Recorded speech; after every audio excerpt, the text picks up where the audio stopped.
Hello and welcome to this special presentation where we're looking ahead to a very important game in Indian cricket. We're on the eve of the Women's Premier League final, the 4th edition, and the last, not men but women standing are from RCB and Delhi Capitals. Who's going to be lifting this particular trophy? RCB, as you know, have already had the pleasure of lifting this trophy once. Delhi, on the other hand, have come close not once, not twice, but 3 times. Will it be 4th time lucky for Jemimah Rodrigues and her team? That is something that we're going to be looking ahead to with me, Harshit and Shane. Shane and I don't have a skin in the game. We're just sitting as neutral observers. But Harshit has a lot at stake considering he's a Delhi fan. He's had to endure a lot of pain for the last so many years in men's IPL. It was only compounded. Yes, but women's also. Imagine what a 100% record. They've never lost in a qualifier, eliminator, whatever. They've never lost. Always made the final. So 4th edition, 4th final for Delhi. They are the team that you should write their names in the final anyway. But can they get their names written on the trophy? So they've made 4 finals but also have lost all 3 so far. Will it be 4th time lucky? That's the question. Come on. No more fingers crossed, hoping for the best. That I know you are. You exactly. But what you guys also know about me is I'm the last person when it comes to superstitions. However, such has been the pain, such has been the ordeal, year after year after year. You pushed into that corner where you take anything from me at the moment. I'm ready to do finger crossing. I'm ready to go to whatever, you want to ask me to go donate something, I'll go donate that. You want to do every Monday visits to the temple, I would have done that also if I was told Delhi are winning the final this time. It's come down to that situation now. Leave superstition. I don't want clinical performance. I don't want it to be a hammering of the RCB. It can be an ugly match. It can be a scrappy win. It can be as scratchy as it gets. I just want the winner to be the Delhi Capitals this time. Yes, also, you're hearing a United fan. Win is what matters. Not though at this point, not attractive football. Not at this point though. There'll be Arsenal fans saying that because they're ever so close to the. Arsenal at point. In fact, Arsenal were known for attractive. But not the current iteration. Not this season. I'm saying traditionally. Yes. This is so why they were known for beautiful football in English, but never. Mentioned Arsenal because that's been them this whole season where there's 8 people ganging up on the goalkeeper. I don't want football analogy. Give me a cricketing overview. Forget superstition, forget everything. Do you see, not as a fan, not as someone who's hoping for Delhi to win, cricketing wise, can they make it? At the start, or is RCB too good? Because they have been the best team of the tournament so far. Agreed. Clear cut. One thing that was also consistent about the previous seasons gone by was that Delhi were hands down the best team. Yes, Mumbai, I would say the first season came close, I would say at times looking almost sort of impregnable, but Delhi have been the best team in these 4 editions. This time though, I feel the way that the tournament started, Delhi weren't the best. And do I feel the same way going into the final as well? I think I do. There is no harm in admitting that RCB on the whole have been the better team, and perhaps going into the finals as well, they look worthy winners already. That's not to say Delhi don't have the gumption or the Arsenal to put in a fight. Exactly. In so many ways, if you were to look at how the Indian team performed in the World Cup, you hadn't won against the top 3 teams. The Sena countries, you lost matches. But then when you played in Australia, when you played in New Zealand later on, and then when you played South Africa, the 3 teams you had lost to in the group stages, you ended up beating them come the knockout stages as well. And in fact, one of the 2 losses that have been incurred by RCB, one of them did come against the Delhi Capitals. So there is something that Delhi, and more than just this particular instance, that Delhi have to back themselves or can back themselves on with. So tell me that one game that RCB, otherwise they were dominant throughout the league phase, the one game they lost to Delhi, what is it that Delhi did in that game and what is it that RCB didn't do? What is it that they can take from that? I would say by that time, Delhi, after a couple of close losses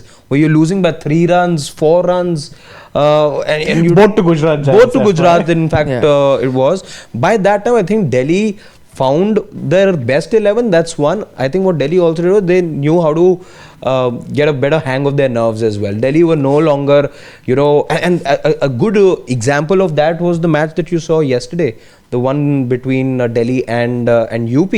clinical. By that time, Gujarat, you mean? Gujarat, beg your pardon. Yeah, Gujarat. So that match and even the one before that where you played against UP. Yeah. So when you look Must at win game that. must win game, exactly. You that win and these two crucial wins again. By that time, Delhi knew how to get a hold of their nerves. This is something that was missing in the initial stages. In fact, the first two matches for Delhi were a huge disappointment. One of them did come against RCB. So you weren't looking like an well assembled outfit. No, so what is it they did different in that second game that they played RCB that they beat? Again, your 11 was sorted.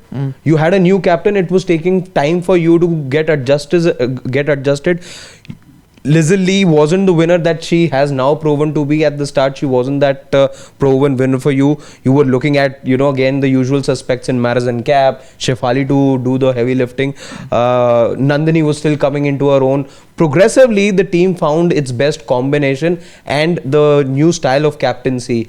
Earlier on, it was Meg Lannon leading you for the last 3 seasons. She was scoring runs for you right up top. So there was a change in philosophy. There was a change in the leadership as well. It just took you a few games to be able to absorb that new leadership. And I think now so many bases covered from the team that they were three weeks back to the team that they are right now. It's mostly a mental tweak because I was actually doing some number crunching. I wanted to see, I remember, because I'm like, a lot of their batters have been very impactful. A lot of their bowlers have been very impactful, and I was proved right.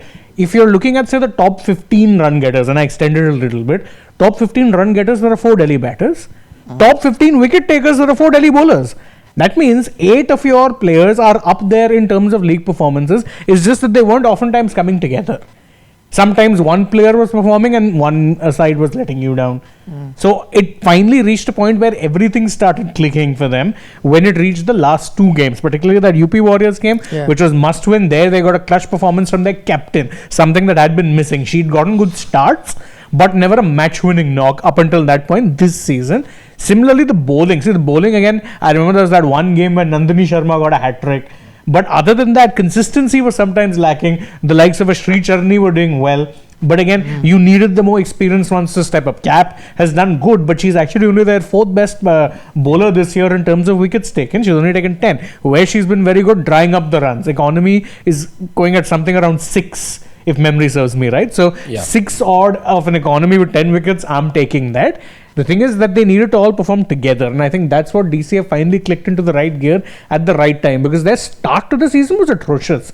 I think the first 4 games they lost 3, and it was not looking good. At this point, it looked like new captain and actually new woes, because prior to that, last year and even the last 3 years under Meg Lanning, they were generally a team competing in the top 2 side of things. So you're looking at it and going, okay, but this team isn't quite at that level. Credit to them, they've actually managed to find that level. Resurgence really with the Delhi Capitals has been commendable. They didn't look like the team that would go all the way. In fact, I'd be honest, as somebody with some emotional skin in the game, and the way that the team had turned up at the start, it didn't look like they would be the team that we'll be talking about come the final day of this particular edition. But as you said, Shane, and yeah, just elaborating once more on the point that was earlier made, I think they were able to assemble the right 11, and that role clarity came. Everyone knew what spells they'll be bowling, what times they'll be needed, and what exactly will be the role at what stage of the match. That clarity really came about. Some crucial runs at the right times from Jemmy as well. I think that's been the key. But let's also perhaps have a look at the opposition as well. There's plenty to talk about when it comes to the RCB side as well. Very similar, in fact, when I look at, I was trying to see on paper what is it that separates the two teams. A big striking similarity that I found was, again, openers holding the key for Delhi, and openers holding the key for RCB as well. Both teams heavily reliant on their opening pair. In their case, they've seen some tweaks, but with a couple of 50s to both their names now, Smriti Mandhana, Grace Harris. Grace Harris again has some 220 odd runs. She's one of the highest run getters. Yeah. In fact, she was the revelation of this season for me, Grace, because if you're looking at RCB, what was their familiar formula? It used to be, their opening pair used to be Smriti Mandhana and Elise Perry. So you're looking at both of them and going, okay, you know what role who's playing. Mandhana was more of the aggressor. Perry in T20 cricket, more of a collector. But Perry's not part of the league this year, so they had to tweak. So they went to Grace Harris and told Grace, listen, in fact, this is a quote I read somewhere where she said the coach basically told me, don't worry about the cats, go for the cheese. Yeah. It's basically the way of saying, don't care about how many runs you're getting, you just have to hit. It's been the mantra. And she has been doing that. She's been just going 180 strike rate, which is the Exactly. highest. It's the highest strike rate of this season, 180.95. And I believe it's the coach that thought of this idea of Yes. having Yes, her open. yes. So what it's also required a role change, by the way, full credit to Smriti. She was the more aggressive one. She's tempered those instincts, become more of a collector, and she's told Grace, no, you go for it. Just look to hit. And that's what she's been doing. With RCB though, I would say their bowling has been more key. Because again, if I was looking at it, the three most impressive contributors, aside from the openers, third best is Richa Ghosh. That's it. And we know Richa comes lower down the order. So for them, they've had one-off performances from players. Like I remember there was Gautami Nayak, who had put in that one good performance where I think she got a call from Hardik Pandya, who's her idol. So there was that one good performance. But otherwise, they're bowling. And I think one question I had for them was they let go of Renuka Singh Thakur. How do you replace Renuka? But they did manage that. Sayali Sadgare.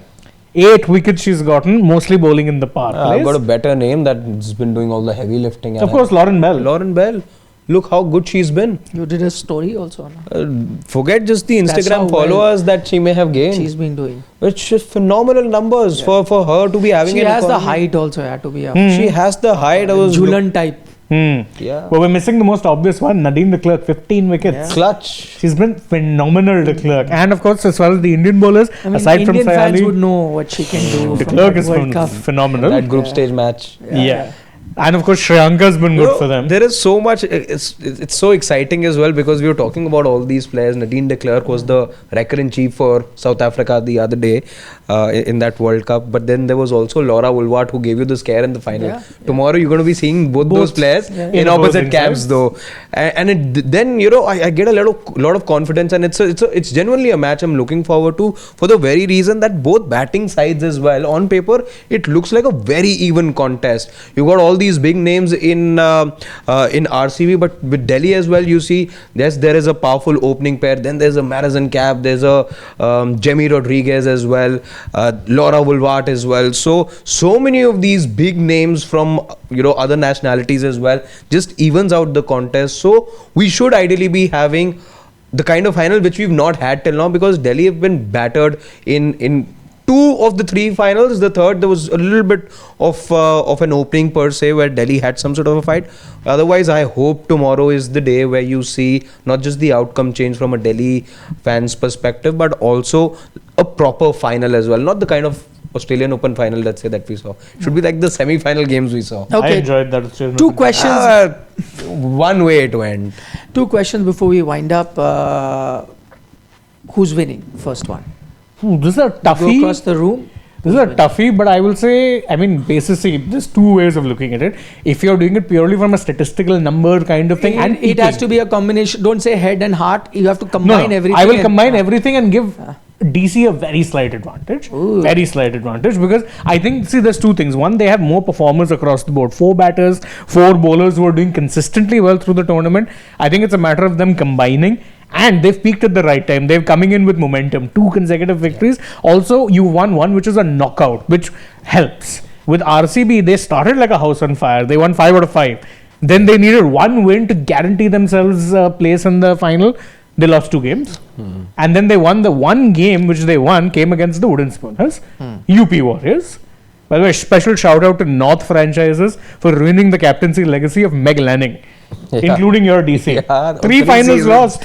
3 This is Meg Lanning we're talking about. But then she has to take the brunt of it. She was captain. She was Could have captain. fixed it. Oh, she was one of the highest run getters also. Always, all 3 seasons. Well, Yeah. it's- All But- 3 seasons. But see, that's the thing. That's just how brutal Okay. sometimes franchise cricket can be. Delhi is Shane's pick. No. Head, heart. That's what I'm combined. saying. I should go last. Perhaps we can hear from you as well. I would want an Because head again, and a it's heart. a biased opinion somewhere that I'll have to. Head and a heart combination. I would want, because I like to back the underdog, and I think the final Delhi starts as the underdog. RCB started as the favorite, no doubt in that. And I want to back them because 1, they are the underdog. 2, because Jemima is captain, and I've been very impressed with her captaincy. I think it's one of the reasons why they've done well. I remember those crunch games, even when they were getting hammered. I remember her coming from the outfield, cheering up her bowlers. She didn't start out well with the bat as well. Wasn't having a great time. The game yesterday, I was watching how assured she looked while she was batting. Totally in control. I just like her. One, because she's also gone through a bit of a personal turmoil. She mentioned. Yeah. Those anxiety issues that she had, and then she went to play the BBL, and then because what happened with her friend, she came back, also wasn't a great time, because I interviewed her. She didn't seem the happy-go-lucky girl that I'd interviewed her long ago when we did her interview here, because it was just around that same time when things weren't going great with. We all know what happened with her friend Spriti. So she wasn't really in the best frame of mind. And I think, again, I remember also because I was the one who not broke this news, but told her that, I asked her that question that, you're going to be Delhi captain. How are you feeling? It's like, I didn't know I'm the captain because they hadn't announced it there. I said, I said, yeah, but that much I can tell you. I'm a journalist. I can tell you you're the Delhi captain. How does it feel? And then she answered. So she's taken to captaincy as fish takes to water. So I'm liking her. I like her positive attitude. Just the general vibe she brings. So she's reason number 2. And third, because, I am from the Delhi NCR. I've stayed in Delhi. Yahan ka namak khaya hai. So I was like, if I had to. And you know what? For the Delhi, as it happened with RCB, the women won first and then the men followed. So if that is a sign, then Delhi can look to do that. If the women win, they will show a path to the men's team and they could do it. So for all that reason, now that RCB have gotten both men's and women's title, I would want somebody who's not won it. Nah? So these all reasons put together, I'm going with Delhi. I like what you guys have said, and clearly that tells me you guys want me to be turning up happy to work. So, but yeah, I'd want to take this forward as well. And if you ask me, yes, there is a sense of fear, a sense of anxiousness, because you're playing the best team, and this time around you haven't been the best team as you have been in the previous seasons. That's one thing to acknowledge. RCB have been the better team, but as so often is the case in knockout matches, there is no best team per se. India were the best team in 2023 as well, but they didn't win the final, right? Don't remind us. Come to... Exactly. So and I think as we saw a few months back, but again sticking with the Indian team, that momentum does matter. It doesn't matter what happens in the group stage. India were able to get all those crucial wins in the Women's World Cup final. Now, at the moment, as Shane said, there is genuine momentum and there is a spring in the step that I feel Delhi have at the moment. They really know that this is something which is not going to be any charity or anything or something that's going to happen by luck. They know the skill sets of each other and they really believe in their ability. That's the kind of vibe I'm getting from this team from the last 2 showings, which were, tournament on the line, everything to play for, and you turned up how. So that in its entirety tells me that yes, Delhi do have, and RCB, by the way, haven't played for a week. At times it's good, it keeps you fresh. But Delhi had a 2-day break as well, 1.5-day break. By the time that you come to the final, that'll be enough of a break time as well. And you don't often, don't often need this sort of a break at times as well. When the engine's hot, you really want to keep go full throttle. So hopefully this is actually a blessing in disguise that Delhi haven't had a long let off per se, and they'll be into action straight away now, just 2 days inside from winning the eliminator. Plus also you have to remember there's such a thing as peaking too early. IPLs have shown it to you a lot of times. Punjab Kings in 25 were phenomenal in the group stage. RCB kind of peaked later on, but them peaking later on helped. Same with KKR in 2024. SRH were going through the group stage like a house on fire, but the house on fire got doused in the qualifier, won in the final. Why? Because everyone figured out the trick, their momentum was out. RCB, I fear, may go through the same thing. They started so well that it might work to their disadvantage. 5 out of 5 wins, then you've had to struggle really to get a win against the worst team in the league. I think it may work against them. Okay, the last question before we wind up. Pick your X factors for the day. I think I'll go with the easy one, but I'll go for Lizelle Lee. I think she'll be one to watch out for. She's been a real X factor, a surprise package for DC. I think a lot of people are expecting Shefali to bring the fireworks, but Lizelle Lee has been phenomenal for them at the top of the order. Because there's so much of firepower, you have to then take into account what the opposition is. And when I look at the opposition, there is the most economical player of this edition that comes to my mind in Lauren Bell. It's an explosive pair up against Lauren Bell. How do you face Lauren Bell, who also finds herself not just as one of the top wicket takers, but as I said, is the most economical player of the tournament as Also well. So bowls that most battle, dot balls. most dot balls as well. Her economy, in fact, is less than 6. So that is something that really excites me, and how Delhi face up to Lauren Bell is going to determine the outcome, because how do you get the runs against somebody who's just used to bowling a lot of dot balls? In fact, they're calling her the dot queen or something. I'm going with Marizan Cap because she's a fierce competitor. Firstly, that all-rounder, so will pick up like MVP points multiple from batting, bowling here and there, can pick it up. And yeah, I think she will be the one. I mean, we're spoiled for choices. There's so many match winners in both teams, but we had to pick one. You guys let us know, who do you think is winning this particular contest, and who you think will be the X factor on the day. We'd love to know your thoughts. Give us a like in the video if you're enjoying our content, and yes, don't forget to subscribe to Sports Today. Final day tomorrow, and we'll be live right after the game is done to discuss. Bye bye for now. Bye.